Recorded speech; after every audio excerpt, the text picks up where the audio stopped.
So, Mark, you've seen those big cars driving down the street with the billboards on the side, and then you have all the screens all over the strip. There's advertising everywhere. We're marketed everywhere, but there's a new market emerging, and that is billboard advertising on the back of wheelchairs in downtown Las Vegas. Brilliant strategy or ridiculousness at its worst? Are we going to put like flyers, like, the planes that fly by in the air and they just kind of tail behind the wheelchairs or the Amigos, get them on those too. And I don't know, this is crazy. Like it feels like a stadium where they just put a billboard on everything, and wheelchairs. I don't know, that's nuts. I mean, it's next level for sure. But it's probably pretty effective, right? Because you can weave in and out of the crowds. You have a billboard, it's in one spot, but this is just moving around. And on Fremont Street, where you don't have cars, I think it's a brilliant display of advertising. But I wonder how much the person in the wheelchair is getting paid for that. They should pay people, like, they should give them half off if they get a flyer on them when they do the zip line. And there you go.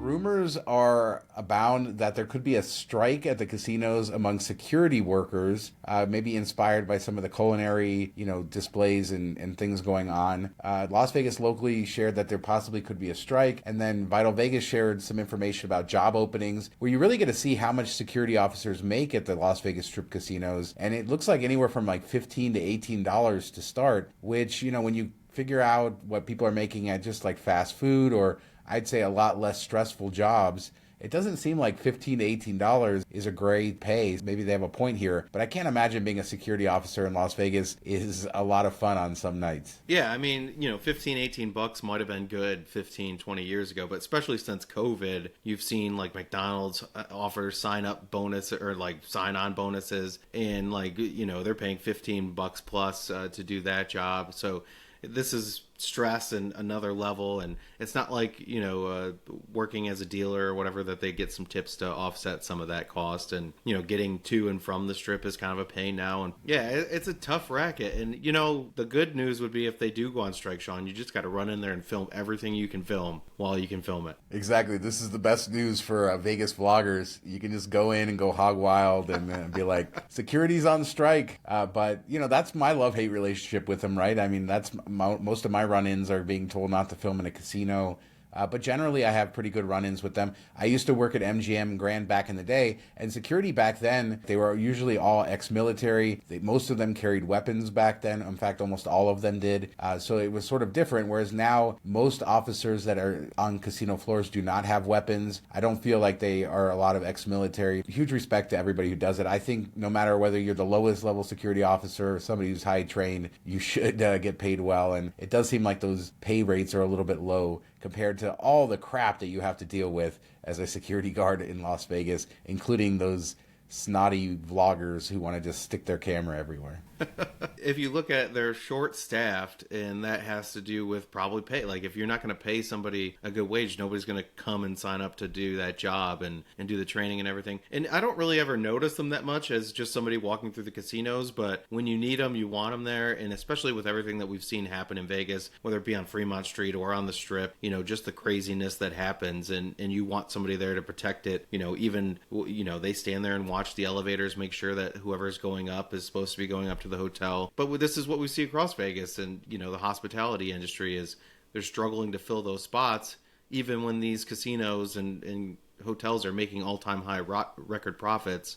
It's just kind of crazy, give a little bit back so you have happy people. We talked on the last show about Green Valley Ranch's epic transformation, or whatever they called it. So I was walking there this weekend, and there's not a lot going on there, the same construction walls, so there's really wasn't much for me to film. I did get to film the new bar there, which looks very nice. It's right in the area where the cashier was for the old buffet. And I did want to answer a question somebody asked in the comments when we were talking about Green Valley Ranch, and I showed some footage out by the pool. They're like, is that a vineyard back there? And yes, there is a vineyard out there by the pool, which I think is one of the cooler little outdoor areas in all of Las Vegas casinos. This vineyard that kind of goes back by the spa over near the pool area there at Green Valley Ranch. So not a lot to report as far as construction, just walls, the new bar, but yeah, a vineyard. Pretty cool. Yeah, I didn't know that was there. That is kind of unique. Did you see, I know this wasn't on the list, but did you see Durango lit up last week? It just popped, like they lit up the sign and the the logo and everything looked pretty cool. Little, slick logo. I like it. I saw a video of it, but I didn't see it as a big thing. But yeah, I saw it lit up, so I'll find the video we can throw up on the screen right now for everybody. It is just lights on the side of a building, but we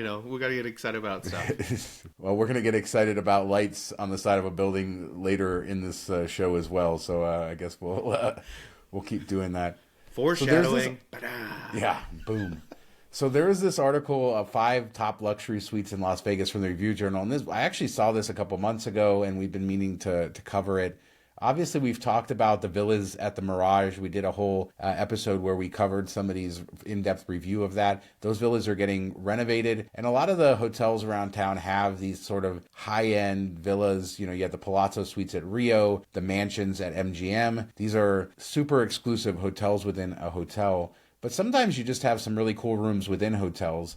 And I'll start with this, the Verona Sky Villa at Westgate. So Westgate has this old Parisian theme, I guess, in some of their villas. Start with the one nobody plans on you starting with. Yeah. Well, that's what was surprising to me. And these are these very over the top. Westgate is owned by, was it David Siegel? The guy who created, the Versailles, or he's building his Versailles mansion in Florida. If you've ever watched the Queen of Versailles, that documentary, it's very interesting. Very much into, European architecture. And these big suites are very much of that sort of vein, the way they're decorated. They're huge. I didn't realize these were big. I wonder how these were decorated back in the Hilton days, the International, the old days. But yeah, these villas are very old world French aristocratian kind of things. Interesting for Las Vegas, I guess. Yeah, definitely, not something that you expect, and good space. And there are people that definitely like that type of style and everything that will draw them in. I know my favorite. Are we allowed to skip, or do you have an idea of what order you want to go here? Well, I don't have an idea, but I did want to point out that the Verona Sky Villa is 15,400 square feet. So I didn't even know there was rooms that big at the Westgate. So I'm just going to keep talking about Westgate because I think that we should just what was the next one that you had on your I know journey? That you love room size, so that's big for you. I mean, we got to talk about the carpet maybe too. Throw that in there, but. Definitely mine is the one at the Palms with the pool, and everybody knows about that one. But I think that's such a cool, unique feature that you have there. I mean, the inside of the suite looks amazing. I think they have a 13-seat bar, foosball, all that type of stuff. Cool stuff. But that pool just floating out, looking at the strip. I mean, could you imagine that for the 4th of July fireworks show where you're just chilling in your pool, thousands of feet in the air, hanging out, checking it out? Yeah, it looks amazing. That also has 2 private massage rooms. So you can get your massage in your room, a sauna in that hotel suite at Palms, the Empathy Suite. So that's definitely, I think, one of the more modern, hip, best, suites there. There's also the Nobu Villa at Caesar's Palace that they cover. We've talked about that through some of the $1 million Caesar's Palace Formula One packages. And then there's the presidential suite at Mandalay Bay, which I was surprised to see because this is a hotel that has Delano, a higher end hotel within it. You have 4 seasons there, but this is at Mandalay Bay proper.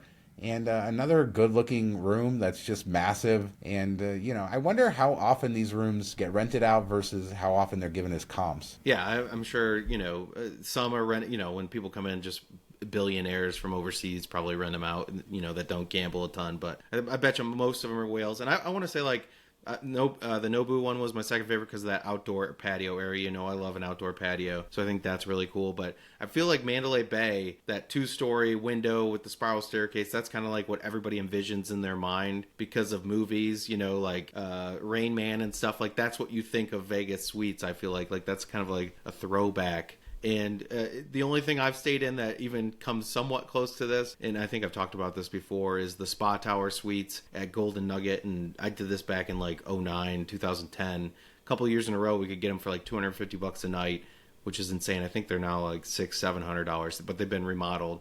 But that had a spiral staircase, 2-floor windows, really a beautiful room. My favorite room in Vegas, for sure. There's something about having a spiral staircase in your room that just adds to all of the joy and, and just makes it plus so mirrors much above more the bed. That had that too, so double whammy.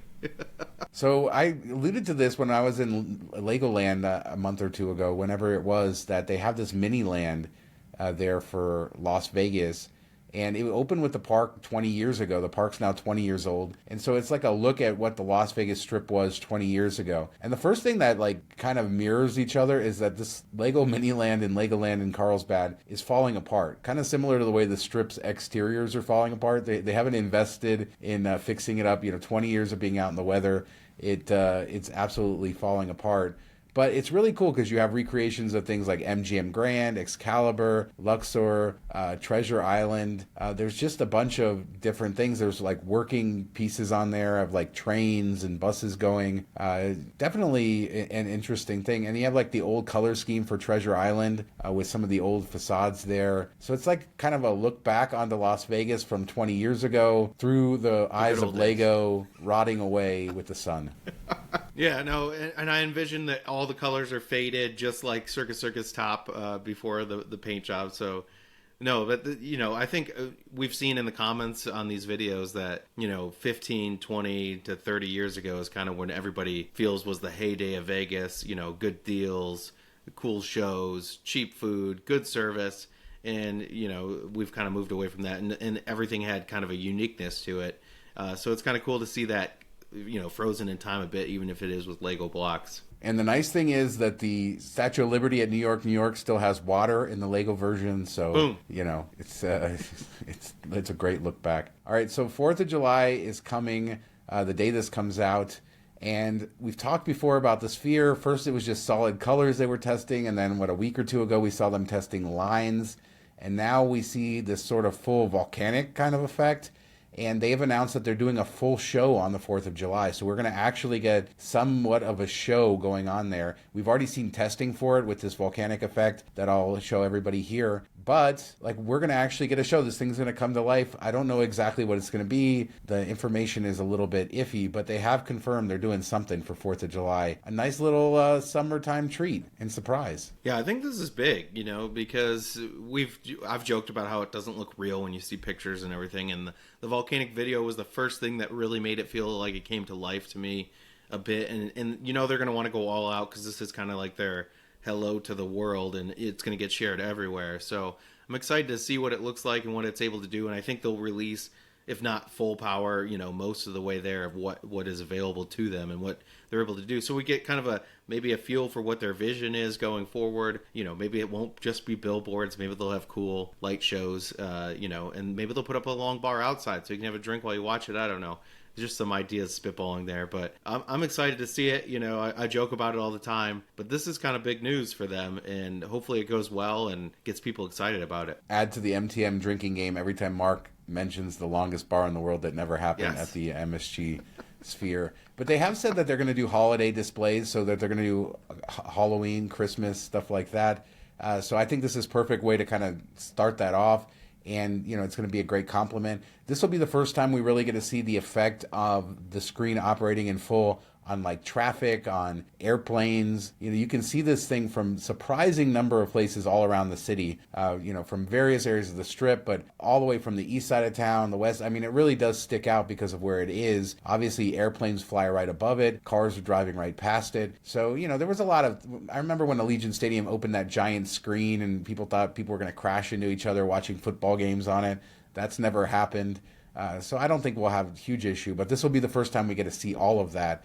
That's because it's the Raiders. But I don't think people are going to crash their car because they're watching the 4th of July show on the Sphere. Do you? No, I mean, they might crash their wheelchairs with billboards on the back, but that just happens sometimes. But no, I mean, it will be interesting to see what effect it does have on the area, if anything at all. I doubt it will. I mean, I bet you there will be people clustered into that area, so it might be a little bit tougher to get around. But other than that, I don't think it'll do much in terms of that. But it'll be cool to see, I'm looking forward to seeing videos of that, as well as anybody that goes to the Circa party. I'm very jealous of you having that view, and, share your videos, tweet at us on Twitter and let us know. Hopefully we don't hit the 600 view ban by the time we get to see them, Oh, don't want to trigger people.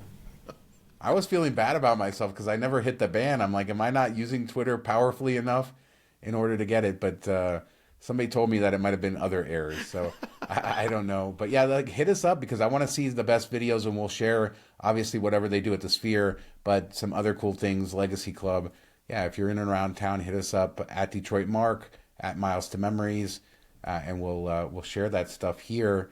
And I hope that you have a good 4th of July, Mark. I'm just gonna stay at home, maybe watch some fireworks from Green Valley Ranch because it's close by, and stay out of all the craziness. I see you're up at your cottage enjoying the week. Yeah, we're here for a couple more days. So finally getting a little sun today. So we're gonna go hit the lake and hang out. They had the fireworks show on Friday night earlier here, so we got to watch a little bit of that. But smaller show, nothing like Vegas. I still gotta make it there once for Vegas, brave the heat, see everything shooting off at the same time. I think it'd be cool, even though I got to find a rooftop somewhere to hang out to do it. The Nobu Villa, that's what you should rent on your July 4th there trip. I'm sure it's Go in fund there me. for you. Go fund me, Mark at the Nobu Villa. There we go. Let's start it.